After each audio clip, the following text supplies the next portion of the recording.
पहला शमूएल 15 अध्याय 23 पद, और इसके ऊपर की जो पंक्ति है उसको हम लोग पढ़ेंगे और उसी से आज का मेरा संदेश है जिसको आज हम लोग सीखने के लिए जाएंगे। देख, सबने निकाल लिया?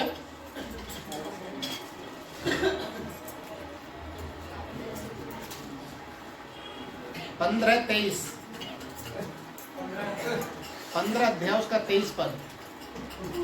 पहला शमूएल 15 अध्याय उसका 23 पद। 347 पेज बनता है पुराने।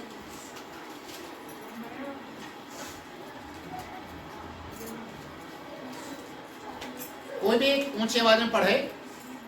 देख, बलवा करना और भावी कहने वालों से पूछना एक ही समान बात, अब हट करना मूर्तों और ग्रह देवताओं की पूजा के लिए तूने जो यहोवा की बात को तुझ डाला, इसलिए उसने तुझे राजा होने के लिए तुझ डाला। Hallelujah, hallelujah. आज हम लोग यहाँ पर परमेश्वर के वचन से जिन बातों को देखेंगे,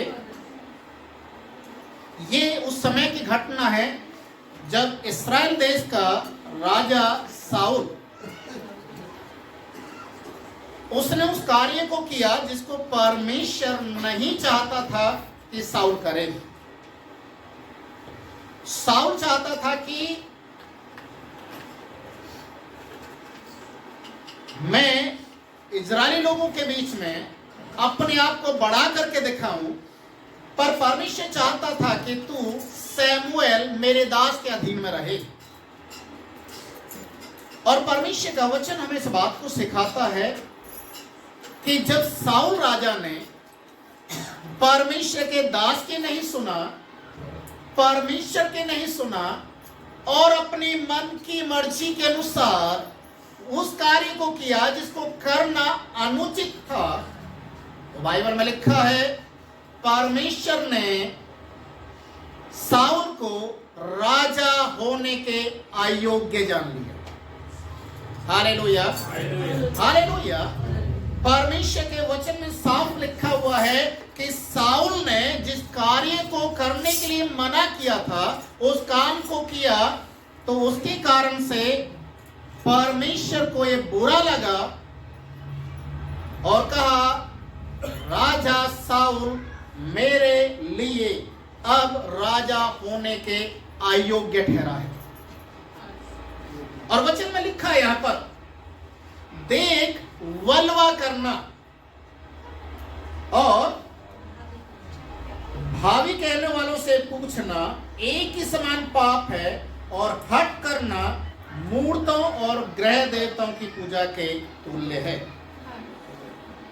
अजी जो परमेश्वर के वचन में लिखा है वलवा करना, वलवा करना, वलवा करने का मतलब जानते हैं? विद्रोह। जो आपके घर के अंदर कोई भी आपका सीनियर है, या आपके माता पिता है, या स्कूल के अंदर कोई ऊंचे पद का आपका टीचर, प्रिंसिपल है, या जहां पर आप जॉब करते हैं आपका कोई अधिकारी, आप उसके खिलाफ में आप बोल रहे हैं, आप उसका विद्रोह कर रहे हैं, उसका कहना नहीं मान रहे हैं, और इतना ही नहीं, आप लोगों को भी उकसाने का काम कर रहे हैं, ये हमारे योग्य ये नहीं है, ये अपने ताकत के बलबूते पे या अपने घमंड के कारण हमें दबाने की कोशिश कर रहा है, हम इसका विरोध करते हैं।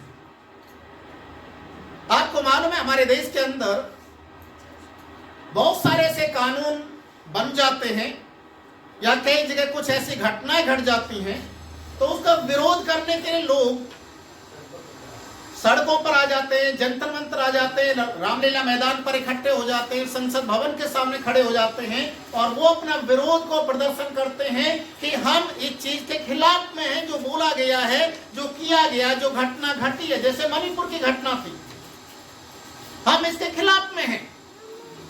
हम सरकार के समक्ष या सरकार के साथ में इस घटना को लेकर उसके साथ नहीं है, हम विरोध कर रहे हैं। और विरोध गलत चीज के लिए करना सही बात है, पर सही बात को अंगीकार न करना, उसके विरोध में बोल देना, और यहां तक कि अपने तक ही सीमित नहीं, दूसरे लोगों को भी उकसाना, वचन में लिखा है ये परमेश्वर की नजरों में पाप है। हालेलुया, ये परमेश्वर की नजरों में पाप है। और इसलिए बाइबल हमें बताती है कि राजा साउल ने वलवा किया परमेश्वर के खिलाफ और उसके दास शमूएल के खिलाफ। इसलिए बाइबल हमें बताती है परमेश्वर ने उसे राजगद्दी से उतार दिया। आज हम बाइबल में बहुत सारे ऐसे लोगों के विषय में हम देख सकते हैं जिन्होंने परमेश्वर के या परमेश्वर के दास के खिलाफ में षड्यंत्र रचा। आपको शायद मालूम होगा, यशाया की किताब उसके 14 अध्याय को आप पढ़ेंगे, यशाया उसकी 14 अध्याय में 12 पद से जब आप पढ़ेंगे तो लिखा है शैतान जिसे इब्लिस के नाम से जाना गया, वो पहले चमकने वाले भोर के समान था, एक ऐसा तारा जिसकी उस समय प्रशंसा की जाती थी, क्योंकि बाइबल में लिखा है परमेश्वर ने उसे इतना तेजों में बनाया था। पर कुछ समय के बाद जब शैतान के अंदर भी वलवा करने की आत्मा आ गया, उसने भी परमेश्वर के खिलाफ में बोलना शुरू कर दिया कि मैं अपने सिंहासन को परमेश्वर के सिंहासन से ऊंचा करूंगा। जब उसने और स्वर्गदूतों को बोलना शुरू किया और परमेश्वर के खिलाफ में भड़काना शुरू कर दिया, बाइबल में लिखा 1/3 स्वर्गदूत उस समय इब्लिस के साथ इकट्ठा होकर परमेश्वर का विरोध करने के लिए खड़े हो गए। ये क्या विरोध था? परमेश्वर स्वर्ग का राजा है, स्वर्ग का सारा अधिकार परमेश्वर के हाथों में है, और परमेश्वर ने पृथ्वी को भी बना दिया, उसका अधिकारी इंसान को बनाने के लिए जा रहा है। तो ये बात इब्लिस को पसंद नहीं आई और उसने सोचा कि पृथ्वी का अधिकारी मनुष्य हो जाएगा, स्वर्ग का अधिकारी परमेश्वर स्वयं है, तो मेरा क्या है? और उसने घमंड करना शुरू कर दिया, वलवा करना शुरू किया, और उसके दिमाग में ऐसा एक पिक्चर आ गया, मैं अपना सिंहासन खुद बनाऊंगा और परमेश्वर के सिंहासन से ऊंचा करूंगा। Hallelujah, hallelujah. जब परमेश्वर ने इस चीज को देखा तो उनके बीच में युद्ध हुआ और परमेश्वर ने इस इब्लिस को, जिसे बाद में शैतान का नाम दिया गया और आज तक यही नाम उसका पड़ा है, शैतान, उसे और उसके दूतों के साथ पृथ्वी के ऊपर स्वर्ग से गिरा दिया गया। Hallelujah, hallelujah. जो पहले स्वर्गदूत कहलाते थे, आज के समय में उन्हें दुष्ट शैतान की शक्तियां बोला जाता है। Hallelujah, hallelujah. परमेश्वर के खिलाफ में विद्रोह करना, वलवा करना, ये परमेश्वर की नजरों में पाप है, याद रखिए, और परमेश्वर इसे पसंद नहीं करता। जब इब्लिस ने वलवा किया, परमेश्वर ने स्वर्ग से उसे गिरा दिया। जब राजा साउल ने परमेश्वर के खिलाफ में वलवा किया, परमेश्वर ने उसे सिंहासन से नीचे कर दिया। Hallelujah, hallelujah. बाइबल में गिनती की किताब उसके 12वें अध्याय में उसके दूसरे पद को आप पढ़ेंगे, गिनती उसके 12 के 2, वहां पर मूसा की बहन का जिक्र है। देखिए बाइबल में लिखा है मूसा से बड़े 2 भाई बहन और भी थे। मूसा से बड़े 2 भाई बहन थे। बड़ी बहन का नाम क्या था? मरियम। क्या नाम था? मरियम। उसके बड़े भाई का नाम क्या था? क्या? हारून। Hallelujah, hallelujah. ऊंची आवाज में बोले हालेलुया। मरियम के बड़े भाई बहन हारून और मरियम मूसा के खिलाफ में बोलना शुरू कर दिया। दूसरे पद में आप पढ़ेंगे, गिनती उसके 12 के 2 में लिखा है, इन्होंने मूसा के खिलाफ वलवा किया। और क्या वलवा किया मालूम है? क्या मूसा से ही परमेश्वर बातचीत करेगा? हमसे भी तो कर सकता है। मूसा की ऊंची पदवी पर रहे, हम भी तो हो सकते हैं। अजीजों, एक बात मैं आपको बताना चाहता हूं,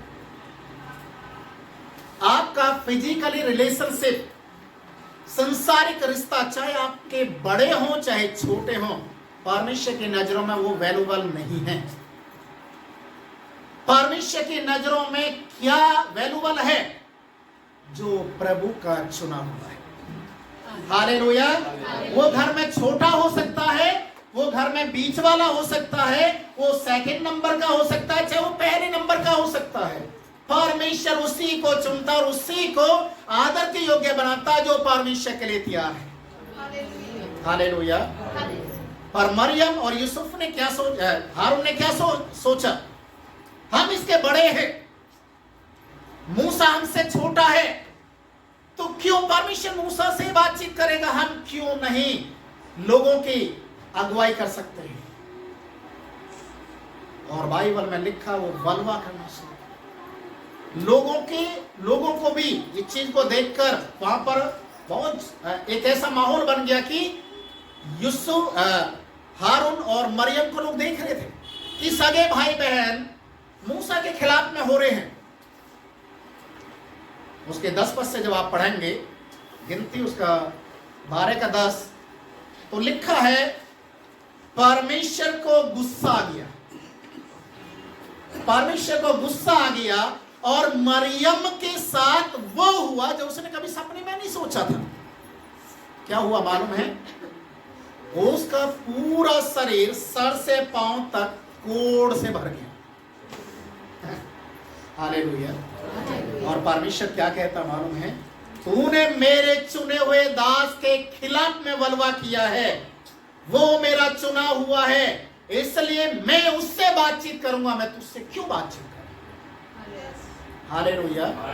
परमेश्वर हर एक किसी से बातचीत नहीं करता। बहुत सारे लोग बोलते हैं चर्च में जाने की क्या जरूरत है, मोबाइल पे सब कुछ मिल जाता है, चर्च में दान दसवां डालने की क्या जरूरत है, सब कुछ तो हमें घर बैठे ही मिल रहा है। अजीजों, परमेश्वर ने अपने लोगों को चर्च के लिए इसलिए खड़ा कर रखा, सेवकों को, कि वो प्रभु की वाणी को, प्रभु के वचन को आपको सिखा, आपको सुधारें, आपको शिक्षित करें, ताकि कलीसिया परमेश्वर की नजरों में तेजस्वी और पवित्रता में, धार्मिकता में आगे बढ़ सके। हालेलुया। हालेलुया। मरियम ने मूसा का विरोध किया और परमेश्वर ने उसे सर से पांव तक कोढ़ से ग्रसित कर दिया। हारून भागकर मूसा के सामने घुटने टेक कर बैठ गया, तू मेरा छोटा भाई है, पर मैं आज जान गया तू मुझसे भी बड़ा है, क्योंकि तू प्रभु की ओर से चुना हुआ है। हालेलुया। मेरी बहन के ऊपर दया करो, मेरी बहन के लिए प्रार्थना करो। मैं नहीं देख सकता इसको आदम हुए जन्मे हुए व्यक्ति के समान, ये कोढ़ से ग्रसित है, हमारे बीच में रह नहीं सकती है, क्योंकि कोढ़े लोग साधारण लोगों के बीच में नहीं रह सकते थे। फिर मूसा ने प्रार्थना किया, बोला 7 दिन फिर भी से अलग रहना पड़ेगा। उसे एक बंद कमरे में 7 दिन के लिए रखा गया। प्रभु ने दया किया और वो कोढ़ की बीमारी से बाहर आई। हालेलुया। वलवा करना, बाइबल में एक और घटना है वलवा के विषय में। गिनती की किताब के 16 अध्याय, गिनती की किताब उसका 16 अध्याय उसके 28 पद से जब आप पढ़ेंगे, 16वें अध्याय को शुरू से आप पढ़ेंगे तो आपको मालूम चलेगा। एक परिवार के विषय में लिखा हुआ, कोरे का परिवार। कितने लोग जानते हैं कोरे के परिवार के विषय में? नहीं जानते ना? आज जान जाएंगे। कोरे के परिवार ने और उसके साथ और भी कई लोग जुड़ गए और लगभग 250 प्रधान लोग। कोरे ने भी यही काम किया। क्या परमेश्वर मूसा से बातचीत करेगा? क्या मूसा हमारा अगुवा बनेगा? क्या हम मूसा के अधीन में रहेंगे? मूसा जो बोलेगा बैठ जाओ तो बैठेंगे, मूसा जो बोलेगा खड़े हो जाओ तो खड़े होंगे, मूसा बोलेगा चलो तो हम चलेंगे। हम नहीं उसकी अधीनता को स्वीकार करते, हम नहीं करते। हम भी प्रधान लोग हैं, हमारी भी इज्जत है।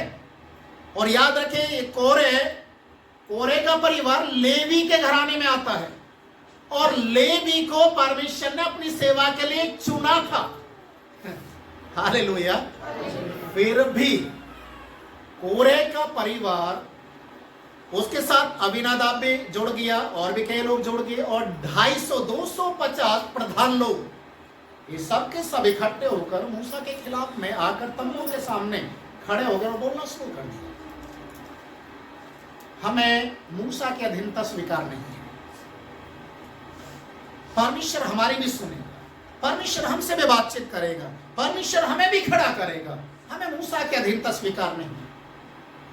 परमेश्वर को बहुत गुस्सा आ गया, परमेश्वर को इतना गुस्सा आ गया, परमेश्वर ने बोला कि आज मैं इस्राएली लोगों के बीच में एक ऐसे काम को करने के लिए जा रहा हूं जिसे पीढ़ी पीढ़ी याद किया जाएगा कि परमेश्वर के लोगों के खिलाफ में बलवा करना या परमेश्वर के खिलाफ में बलवा करने वाले का क्या परिणाम होता है। और परमेश्वर ने मूसा से कहा, जितने भी लोग कोरे के परिवार के पास खड़े हैं सारे अलग हो जाएं, सारे अलग हो जाएं, क्योंकि परमेश्वर एक ऐसे न्याय को करने के लिए जा रहा है। और बाइबल में लिखा है जमीन फट गया। हालेलुया। जहां कोरे का घर था उसके परिवार के लोग थे और जहां उसके जानवर बंधे हुए थे, जहां जहां कोरे का एक तिनका भी था वहीं से जमीन फटा और सब के सब जमीन के अंदर धंस गए। Hallelujah, hallelujah. लोगों के अंदर भगदड़ मच गया, लोगों के अंदर भय समा गया। अरे ये क्या हुआ? क्योंकि ऐसा कभी सुनने में या देखने में नहीं आया और परमेश्वर उस कार्य को कर दिखाया। हालेलुया।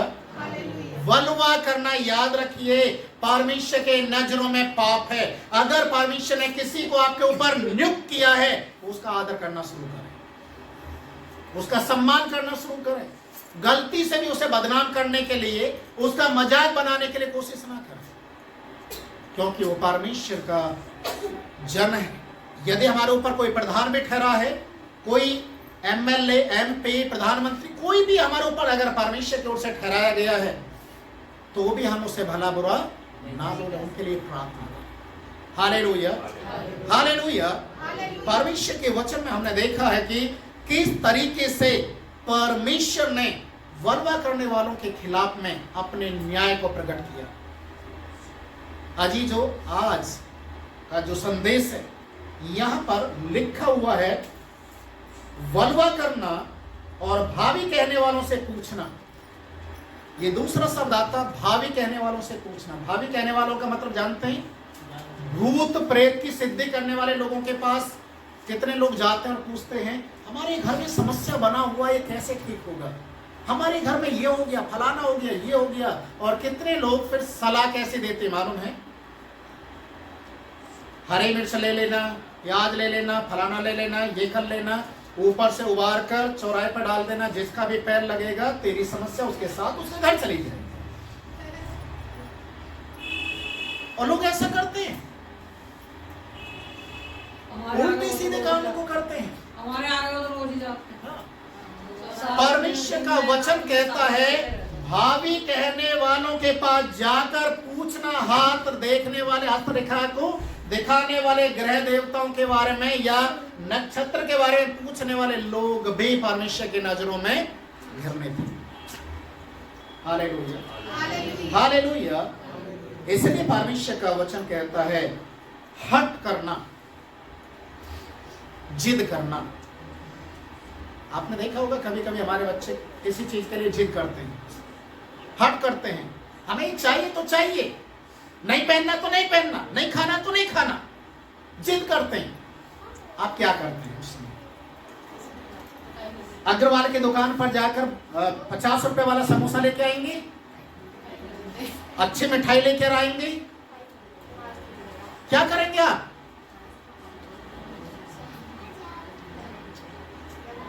आपके हाथ में जो पड़ेगा उसी को खींच के मारेंगे, ले और कर ले। तो सोचने वाली बात है, जब आप एक इंसान होने के बाद हट करने वाले, जिद करने वाले बच्चे को ताड़ना देना जानते हैं, डंडा उठाना जानते हैं, तो क्या आपका परमेश्वर आपको ऐसे छोड़ेगा? Hallelujah, hallelujah. आज हमने वचन से पहले हमने क्या सीखा? कितने लोगों के ऊपर समस्या जो आई है, जो आती है, उसका कारण क्या है? क्या है? उनकी खुद की गलतियां हैं। परमेश्वर कभी भी किसी की परीक्षा नहीं लेता है, याद रखिए। हमारी गलतियों के कारण से हम परीक्षा में जाते हैं और यही परीक्षा हमारे लिए मुसीबत का कारण बन जाती है। इसलिए हमेशा याद रखिए, किसी के बहकावे में आकर कोई ऐसा फैसला ना लेना, कोई ऐसे शब्दों को इस्तेमाल ना करना जो आपको, जिनका भुगतान करने के लिए बड़ी समस्या का सामना करना पड़े। हालेलुया। इसलिए परमेश्वर का वचन कहता है कि वलवा करना, हट करना, ये सब परमेश्वर की नजरों में घृणित है। और इसलिए आज हमने देखा है कि जितने लोगों ने परमेश्वर के खिलाफ में बोला है, वलवा किया, चाहे वो शैतान है, चाहे वो राजा साउल है, चाहे वो कोरे का परिवार है, चाहे मूसा की अपनी सगी बहन क्यों ना हो, सबके ऊपर परमेश्वर का न्याय आया है। हालेलुया। तो हम लोग अछूते नहीं है। बाइबल का परमेश्वर एक ही है, बदला हुआ नहीं है। ये समझ लीजिए कि हम अनुग्रह के समय में जी रहे हैं। सिर्फ इसलिए हमारी गलतियों की सजा हमें तुरंत नहीं मिलती, पर लिख लेता है परमेश्वर। हालेलुया, वो लिख लेता है। इसने गलती की है, चलो कोई बात नहीं, किसी ने इसके लिए प्रार्थना कर दिया, थोड़े दिन के लिए इसको रोक देते हैं। अगर ये दोबारा गलती नहीं करेगा तो क्षमा मिल जाएगी, पर अगर ये दोबारा गलती करेगा तो ये गलती की सजा जो लिखे ये भी, और आने वाली जो गलती है उसकी सजा, दोनों की एक साथ मिलेगी। हालेलुया। कई बार मैं लोगों से जब बातचीत करता हूँ तो कई बार लोग कहते हैं, मैंने मन में रख रखा है इसकी बातों को, कितने महीने पहले इसने मेरे साथ ये किया था, मुझे आज भी याद है। सोचने वाली बात है, जब तुझे याद है, तू कंप्यूटर तो है नहीं, तू सारी चीजों को याद रखता, तेरा परमेश्वर क्या सब कुछ भूल जाता है? नहीं। Hallelujah, hallelujah. वो पुरानी गलतियों को भी और आज की गलतियों को लिखता है, पर जो गलती करना छोड़ देता है परमेश्वर क्षमा करता है। पर जो बंदर की तरह गुलाटी मारता है, परमेश्वर उसको बंदर जैसा ही उसको सबक भी देना जानता है। इसलिए वलवा करना, हट करना, जिद करना परमेश्वर की नजरों में घृणित है। हालेलुया। आइए सभी अपनी आंखों को बंद करें, हम प्रार्थना करें।